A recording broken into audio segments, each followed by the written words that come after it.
In this video, we're going to be talking about probability of compound events. So they are events made up of two or more events with joining words like and or, and we'll talk about another one given something called conditional probability. So here we go. If the events are from an experiment where the outcomes are equally likely, well, we can think of it as counting successes over total number of outcomes. And thinking about it like that, well, it's the total that are successes, it's either in A or B, over the total number. And using our rules for counting, for OR counting, well, it's the number that are in A plus the number that are in B. But remember, we may have double counted things that are in both A and B. So we need to subtract the number that are in A and B so we don't count them twice. And we can think of this in terms of a probability formula now. It's the probability that A occurs plus the probability that B occurs minus the probability that both A and B occur. And this holds for any experiment. This doesn't just hold for when events are equally likely. This will hold all of the time, which is fantastic. So let's look at an example. Let's say we have the experiment where we roll two dice, and we sum the numbers on each dice. And we want to know what's the probability of rolling a 6 or doubles on two dice. So let's work this out. In fact, we'll work it out in two different ways. But what we really need for sure is a little chart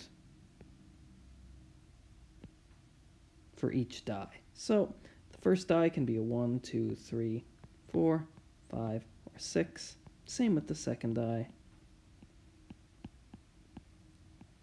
And we'll sum the two dice. So 2, 3, 4, 5, 6. A 1 on the first die, a 6 on the second die would be a 7, etc. 3, 4, 5, 6, 7, 8, 4, 5, 6, 7, 8, 9, 5, 6, 7, 8, 9, 10, 6, 7, 8, 9, 10, 11, and 7, 8, 9, 10, 11, and 12. So let's call this event rolling a 6. Let's call that event S. And let's call doubles, let's call that event D. Now, let's look at it kind of using our formula here. So the probability of S or D, and we can use the union symbol in place of OR, because really, it is the union of these two sets, the sets of outcomes where we roll a 6 and the set of outcomes where you roll doubles, which is the same number on each die. So this is going to be the probability of rolling a 6 plus the probability of rolling doubles, but minus the probability of rolling a 6 and doubles, or the intersection of the events rolling a 6 and doubles. So we know for each of these there's definitely 36 total outcomes. Here are all 36 of them here.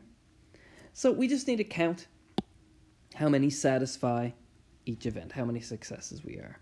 Let's start with the 6s. Here they are here. 1, 2, 3, 4, 5. So there are 5 ways you can roll a 6. You can roll a 1 and a 5, or a 2 and a 4, or a 3 and a 3, or a 4 and a 2, or a 5 and a 1. Let's count how many ways we can roll doubles. I'll do this in green. Well, doubles is a 1 and a 1, a 2 and a 2, a 3 and a 3, a 4 and a 4, a 5 and a 5, a 6 and a 6. So there are 6 ways of rolling doubles. And, oh sorry, I wrote a plus here. This should be a minus, my mistake. Let me erase that. and change that to a minus, since we don't want to double count. And how many are both a 6 and doubles? Well, this one that kind of got circled in both events. So rolling a 3 and a 3 gives us both 6 and doubles. We counted it over in this set, and we counted it in this set, so we need to subtract one copy of it. So there's only one element in the intersection. Let's subtract that. And we add this up. 5 plus 6 minus 1 is 10 36th,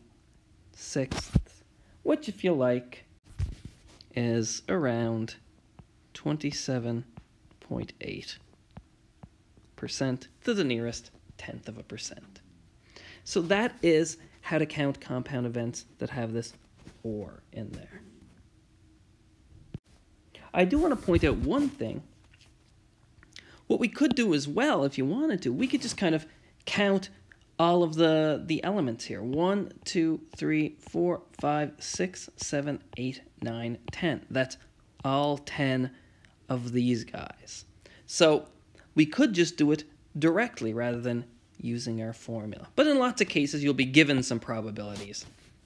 So you'll need to use this formula. Sometimes when you have all of the outcomes in front of you, and it's only a small number of things, it might be easier just to count. I want to talk now about this idea of two-way tables. And two-way tables are a good way of displaying data where you care about two different categories of things. So in this two-way table that I have, this is a fictitious class that I made up, I care about the following things. So, and the labels for the columns, out of my 100 students, this is the total number of students that I have, I care about how many like coffee, tea, and hot chocolate. I'm recording that. Maybe I'll put a double bar here just to make it clear that this is a label row and a label column at the start. Okay. The other thing I care about for my students is where they were born. And the three places that I care about are born in Manitoba, born somewhere else in Canada, the rest of Canada, or born internationally, born outside of Canada. So what you can do is you can kind of ask each student. So I'd ask one student, where are you from, or where were you born, and what is your favorite drink out of these three, coffee, tea, and hot chocolate? And if the student said, well, I was born in Manitoba and my favorite beverage was tea, then I would have a little tally in this box. And I could do that for all 100 students and just keep track. So these 35 here were born in Manitoba and have coffee as their favorite beverage out of these three. These 5 here were born in Manitoba and have hot chocolate as their favorite beverage. These 10 students were born somewhere else in Canada and have tea as their favorite beverage. These 5 were born internationally and have hot chocolate as their favorite beverage.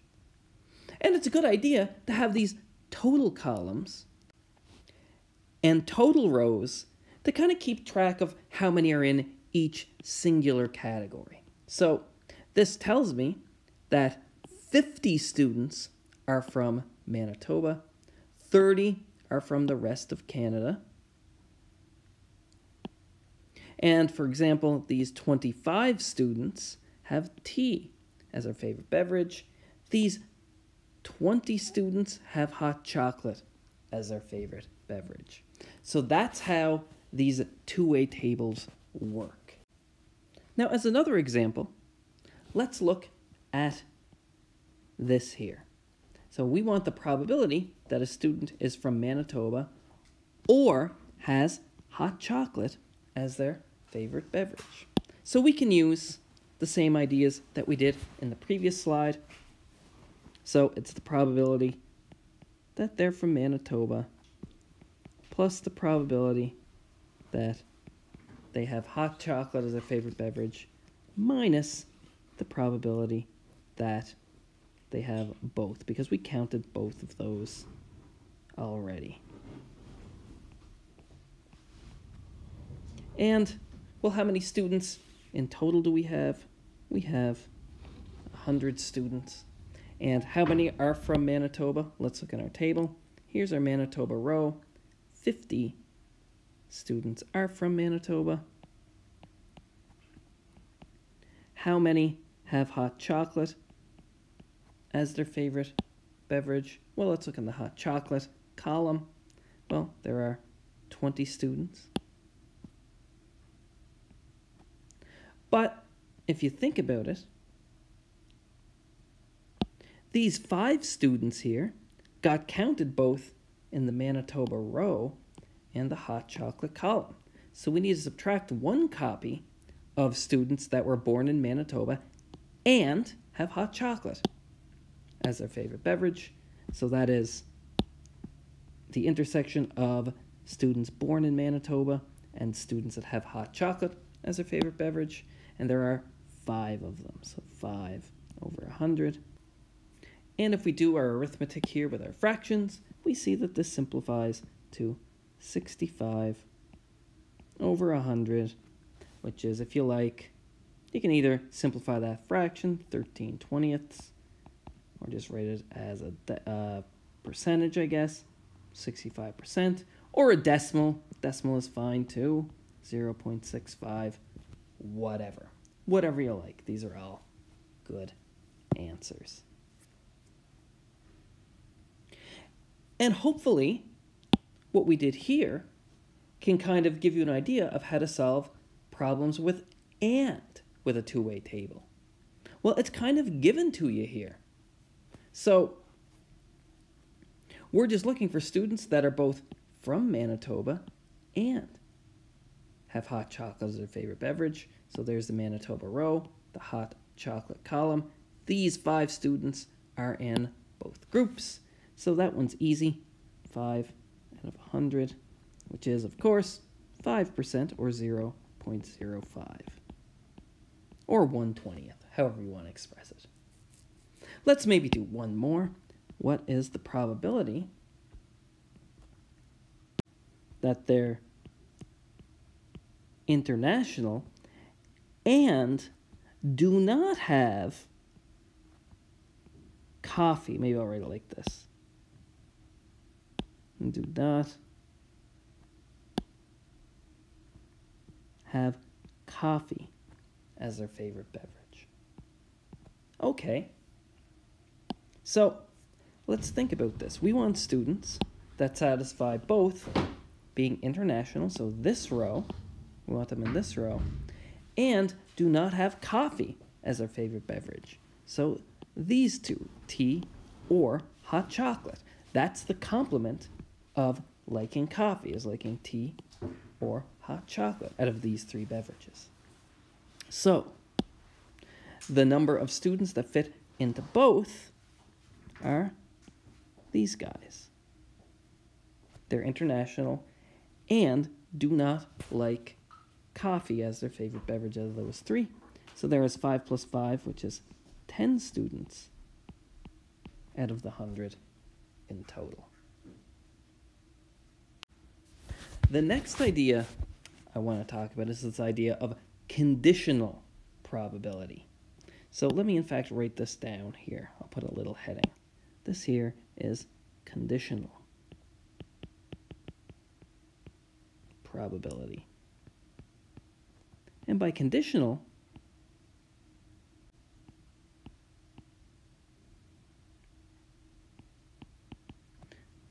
what I mean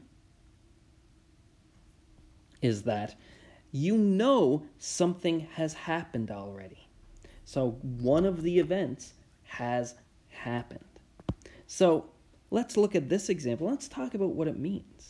So let's say we knew that the student that we picked has hot chocolate as their favorite beverage. Well, we could ask, well, given that the student already prefers hot chocolate, what is the probability that they're also from Manitoba. And the best way to think about it is that the thing on the right of this bar, which is usually read as the word given, this is usually read as the probability that a student is from Manitoba, given that hot chocolate is their preferred beverage. The way this works is that you're kind of reducing your sample space rather than the entire two-way table. You're reducing it just to what you know has happened. You know that the student has hot chocolate as their favorite beverage, so you're reducing your sample space just to that.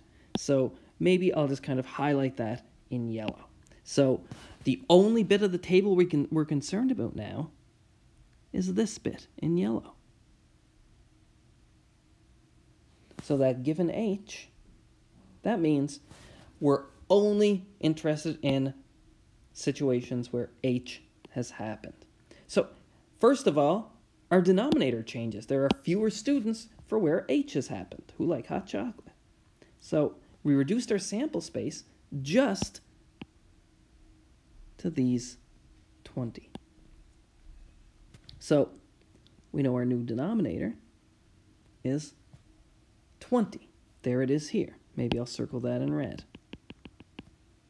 because we have reduced our sample space to the students that we know have hot chocolate as their favorite beverage, and how many of those are from Manitoba. What's the probability that they're from Manitoba? So just in the case where hot chocolate is their favorite beverage, 5 of those students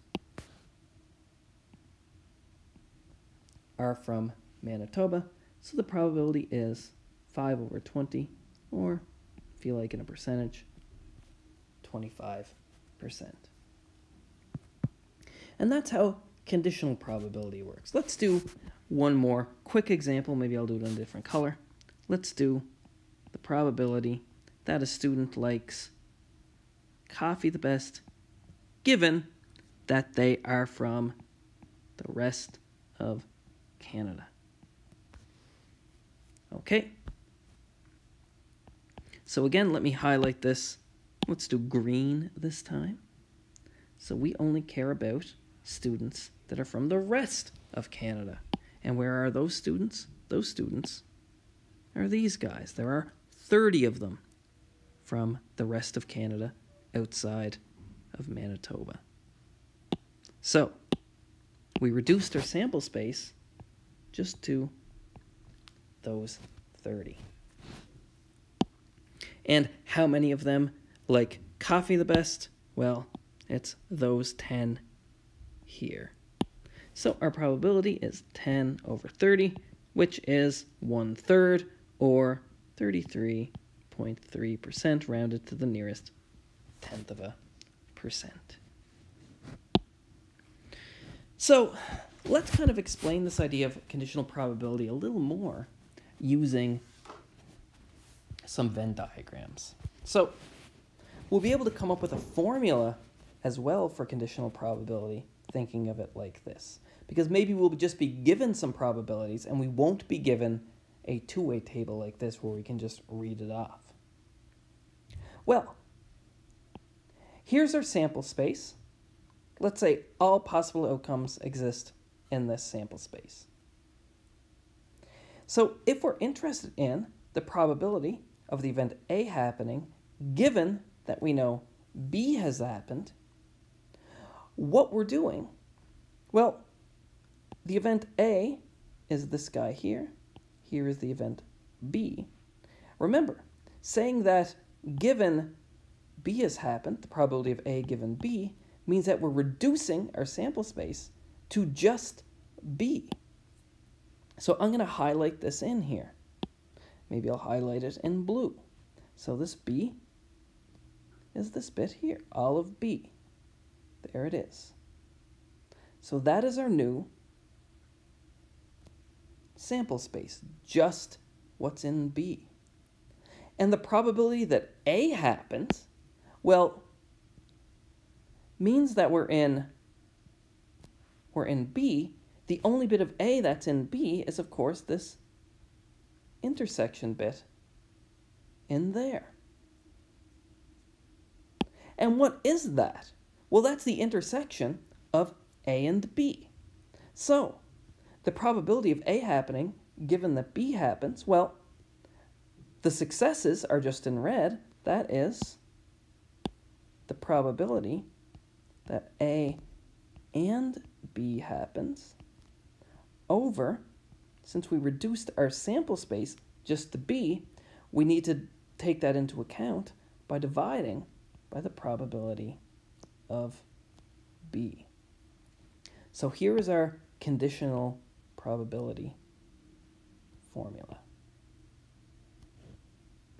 I'll make a little note here. Conditional probability formula. Another way to visualize what's happening is via this type of a Venn diagram. All right. And as a little exercise, let's do one more. Let's, in fact, use this formula here to calculate the probability of liking coffee given that the student is from the rest of Canada. Let's use our formula just to see that we end up with the same thing. So the probability of coffee given the rest of Canada. So it's going to be the probability of liking coffee and intersection being from the rest of Canada divided by the probability of being from the rest of Canada. So let's see if we can identify each piece. Well, the probability of liking coffee and being from the rest of Canada, that is these 10 students out of 100 in total. Remember, there is no given, there's no reduced sample space in this part of our formula. This is how to figure out the reduced sample space just from the entire thing. So this is 10 out of 100. Let me put this over here, just in the interest of space, equals 10 over 100. And I'll just say, that looks a little wonky. Let me write it a little better. 10 over 100. And rather than writing divided by another fraction in the interest of space, I'm just going to put divided by and then write the bottom fraction. And it's the probability of being from the rest of Canada, which is, well, there are 30 students out of the 100 that are from the rest of Canada. So it is 30 out of 100.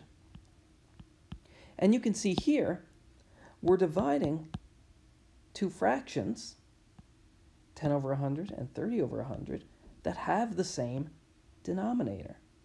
So this is just going to be the numerators divided. You can see this if you like, if you forget why this is the case, of flipping and multiplying and the hundreds will cancel. But the answer is just 10 over 30, which is, of course, exactly what we got over here. So you can see our formula works the same way as just using the two-way table. Now let me scroll a bit, and I want to talk about one more thing that has to do with probability, and it's determining if two events are independent.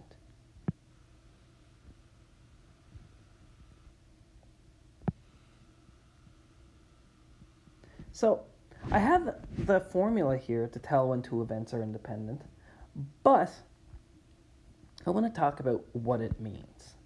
So we say two events are independent, A and B, exactly when the probability of A happening given that B happens is the same as the probability of A happening if you didn't know B happens. So in words, what this says is that B happening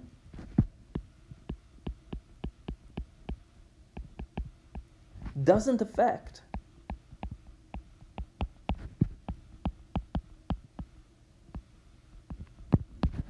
probability of A happening.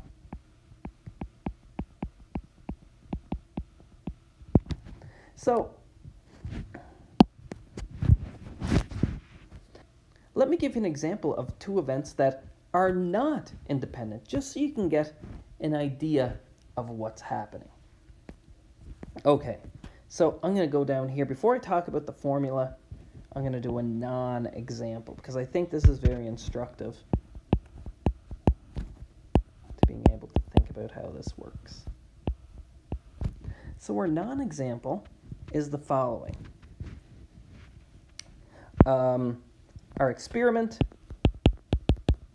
is choosing a random person in the world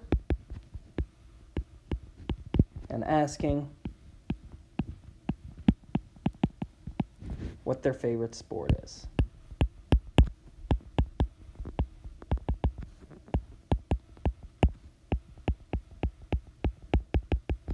All right?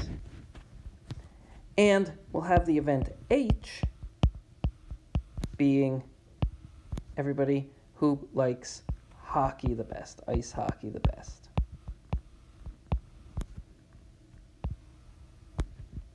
So, just intuitively,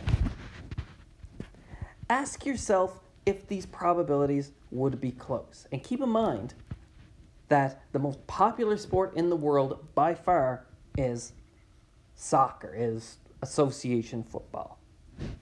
So, the probability,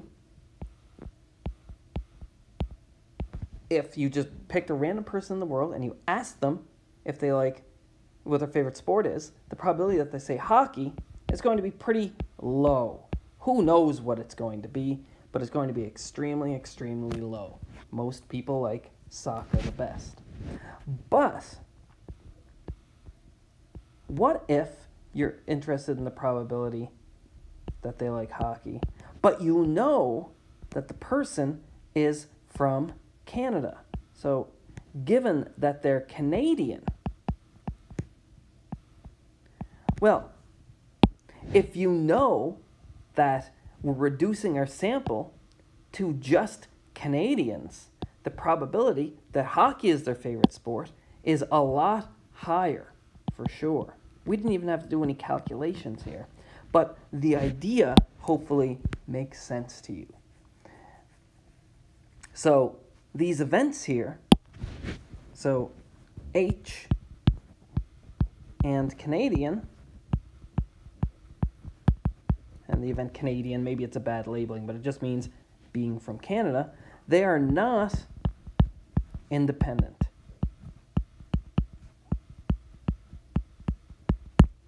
Being from Canada will affect the probability whether you think hockey is your favorite sport. And it works the other way too. If you knew somebody's favorite sport was hockey, it would change the probability that they're Canadian. So, that's really cool. Now remember, we know by definition of what independence is, it means that the probability of A happening isn't affected by B happening. So the probability of A given B is the same as the probability of A.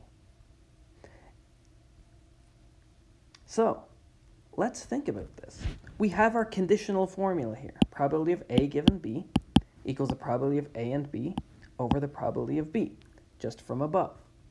But if A and B are independent events, remember, that means that B happening does not affect the probability of A happening. So we can replace the probability of A given B by the probability of A. So now we have that the probability of A equals the probability of A and B over the probability of B. And a lot of people simplify this. They just multiply both sides by the probability of B, and you get the probability of A times the probability of B equals the probability of A and B. So people like to use this as a test for independence, the test if two events are independent. They work out the probability of A, the probability of B, and the probability of A and B. And if this formula holds, if you multiply the individual probabilities together, if it equals the intersection of the event's probability, then the events are independent. Let's scroll up to get a few numbers, and I want to do one example. So we'll scroll back up to our two-way table.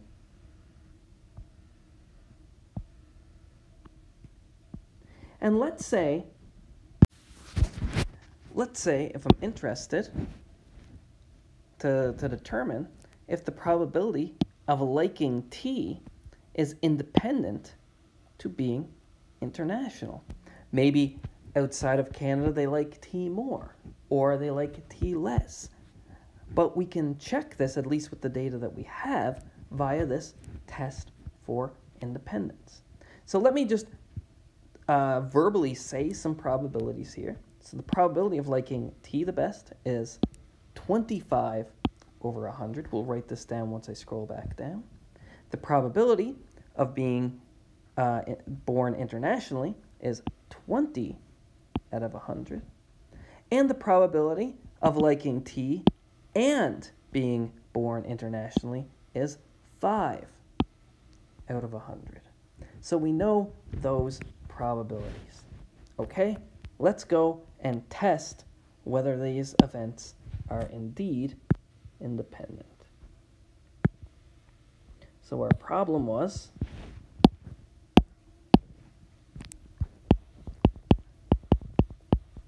are the events T, liking T the best out of those three beverages, and being born internationally, are those events independent? And remember, from above, we deduced from our table the probability of randomly choosing a student that likes T the best was 25 over 100, 0.25, or a quarter, whatever you like. In fact, let's simplify it to a quarter to make our math a little bit easier. The probability that if I chose a student at random out of the 100, that they were indeed a student that was born internationally was 20 out of 100, which of course is 1/5 if we simplify that. And from the table, the probability of liking T and being an international student, or internationally born person, I should say, there was 5 of them. And that simplifies to 1 over 20. So our question is, our test is, does the probability of liking T the best times the probability of being internationally born, does that equal the probability of liking T and being internationally born? That's what we have to test. Let's put these in. Probability of liking T the best is a quarter. Probability of being internationally born was a 1/5. And the probability of being internationally born and liking T was 1/20. And you can see, if we multiply 1/4 times 1/5, 1 times 1 is 1, 4 times 5 is 20. Or if we kept them in these forms, we just have to do some canceling out later to show they equal. But a quarter times a 1/5 is indeed a 20th. So it indeed equals.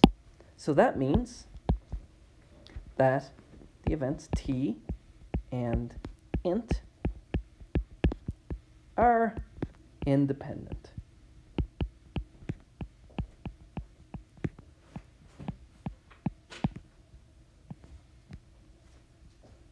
So that's how to use the test for independence here. Let's look at the following example here. So let's say we know the following information. The probability, if we randomly select a driver on the road, the probability that they've been drinking alcohol is 5%. So we can write that down. In fact, let's come up with some events. Let's use D for drinking. D will be the event. Drinking.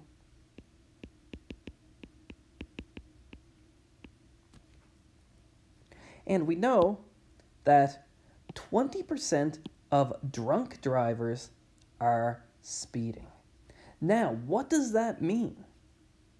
That means that we already know the driver is drunk. So 20% of those drivers, so we reduce the sample space just to drunk drivers, drivers that have been drinking. And 20% of them are speeding. So we need another event, S, for speeding, so we'll write that down.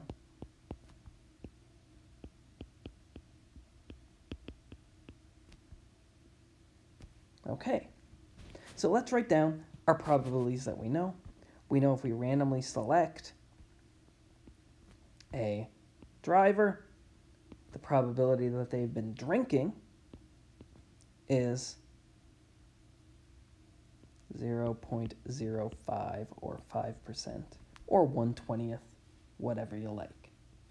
Now, the probability that a driver is speeding, if they're a drunk driver, if you know they're drunk, so the probability that they're speeding, given that we've reduced our sample space to just drunk drivers, is 20% or 0.2. Remember, just to hit this point home, 20% of drunk drivers, so if we know that they're drunk, the probability that they're also speeding is 20%. That's different. Think about how that's different from the probability that they're speeding and drunk.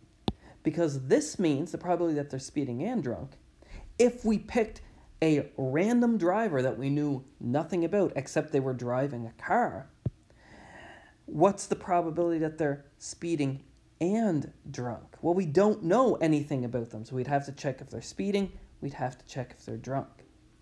So that's going to be different than the probability that they're speeding if we already know that they're drunk. So these are different things. This is if we choose a driver at random. This is if we choose a driver that we know is drunk. We're reducing our sample space to just drunk drivers. Okay. And this is what we're looking for. We're looking for the probability that a driver is both drunk and speeding. And luckily, we have a formula to calculate that for us. So we know that the probability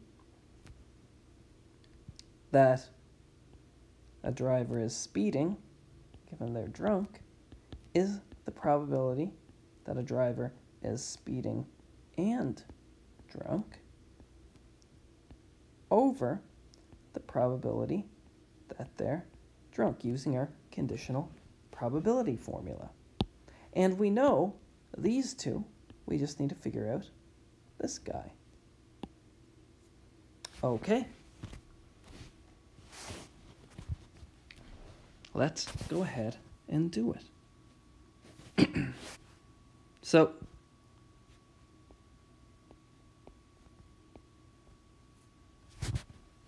the probability that they're speeding given they're drunk is 0.2. We fill that in.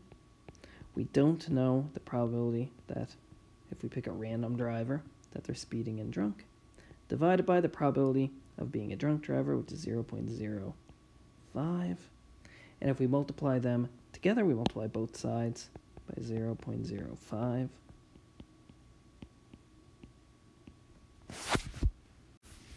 We get that, oh, let me do this in black actually, 0.2 times 0.05 is 0.01, and that equals the probability that a driver is speeding and drunk. So if I pulled over a random driver, given the information that I have, the probability that they're both speeding and they're drunk is 1%. If I already know they're drunk, the probability that they're speeding is 20%. So hopefully this idea helps you solve problems like this. All right, let's look at this problem. Let's say we know that we have some experiment and two events, A and B, and the probability of A happening is 0.3, the probability of B happening is 0.05, and we know that A and B are independent events. And we're asked to find the probability of A or B happening. Okay, so maybe it's a good idea. Pause the video now and see if you can figure this out. Remember, the formulas that you have to work with are the independence formula and the formula for OR probabilities. So see if you can fit those together and see if you can figure out how to solve this problem.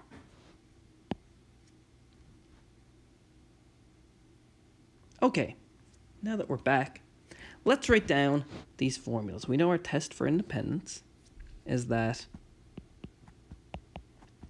probability of A times the probability of B equals the probability of A and B. And the second one, the OR probability, says that the probability of A or B equals the probability of A plus the probability of B minus the probability of A and B. So there are the two formulas that we have. Now what I like doing is if I ever have a problem and I'm not sure where to start, I'll go to some formulas that involve the things that I have. So I need the probability of A or B. That's what I'm asked to find. So I'll put a question mark there because I need it. What do I know? Well, I'll check off what I know. So I know the probability of A and the probability of B in both formulas. So I'll put little checks here. This is what I know. But notice that I have here the probability of A and B in both of them.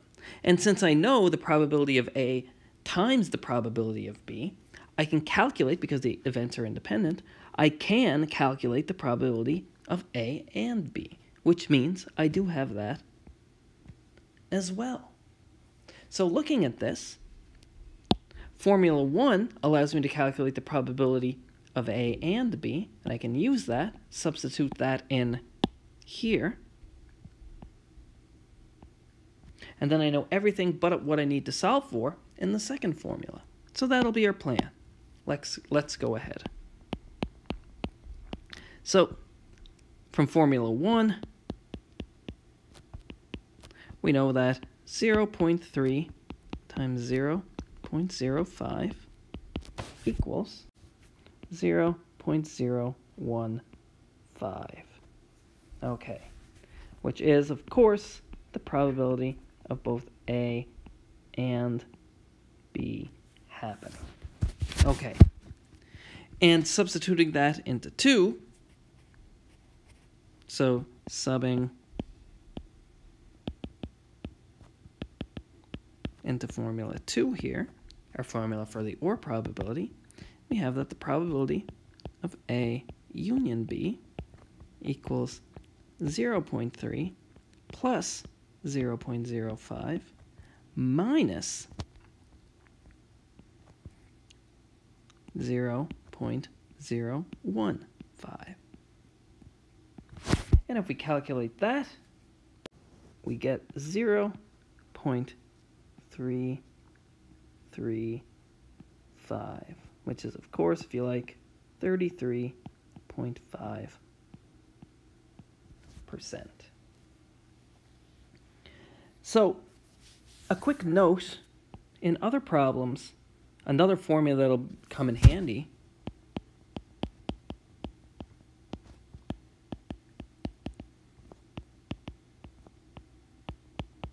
is that the probability of an event happening is 1 minus the probability of the complement happening.